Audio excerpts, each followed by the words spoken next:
Brexit Secretary Stephen Barclay sent food producers in the European Union a warning that they will go bust if an agreement is not secured with the UK. It comes after a government report warned of the consequences for Britain if the UK leaves the European Union with no deal on March 29.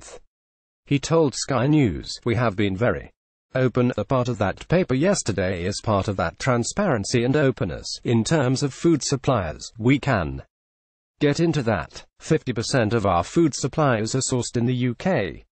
So not actually from outside the UK. A further 20% is from the rest of the world. So firstly, we are not talking about all of our food suppliers. We are talking about those from the EU, which is 30%. He added, of that 30%, of course, producers in those EU countries want to supply us the goods. The businesses will go bust if they are not able to do so. So it is in their interest. It is also in the interest, for example, of countries within the EU 27 like Ireland.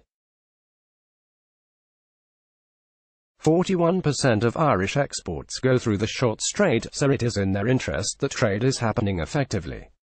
Around half of Irish food comes through the UK. Brexit News. Stephen Barclay warned EU businesses about the threat of a no-deal. Image Getty Sky News.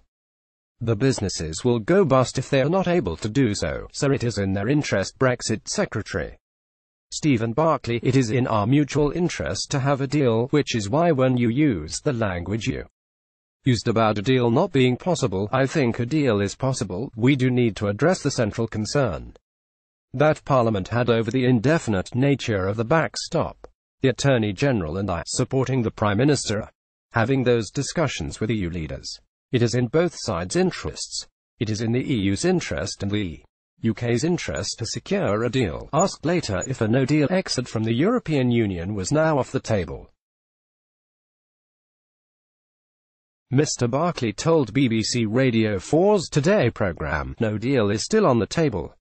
It will be for Parliament to decide." A report released on Tuesday revealed almost a third of the government's most critical no-deal Brexit preparation projects are not on track for completion in time for the scheduled date of EU withdrawal on March 29. The paper, which was drawn up to inform Cabinet of the likely implications of a no-deal Brexit, warned that many businesses are unprepared for withdrawal without an agreement. Brexit graphic reveals what happens if May's deal fails in the Commons next month. Image Getty. The document said that delays to cross-channel trade as a result of no deal would not lead to an overall shortage of food in the UK, but it warned that 30% of the UK's food comes from continental Europe, and Britain is particularly reliant at that time of year on supplies of fresh fruit and vegetables via the Channel ports and tunnel. In the absence of other action from government, some food prices are likely to increase, and there is a risk that consumer behaviour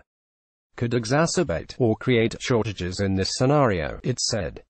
And it added, as of February 2019, many businesses in the food supply industry are unprepared for a no-deal scenario. On Tuesday in the House of Commons, the Prime Minister announced that MPs will get to vote on a Brexit no-deal and a Brexit delay if her withdrawal agreement is rejected in March. Mrs May confirmed that she will put her withdrawal agreement, including whatever additional assurances she has secured from Brussels, to a meaningful vote by March 12. If that fails, MPs will be offered two separate votes.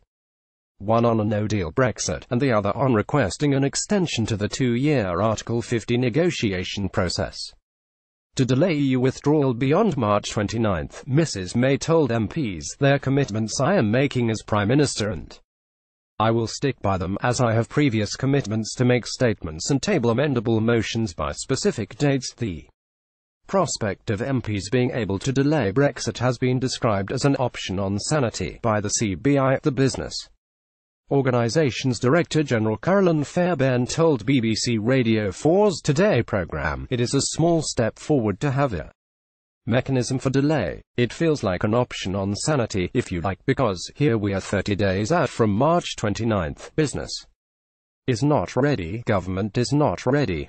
It would be a wrecking ball on our economy. So, that is a small step forward."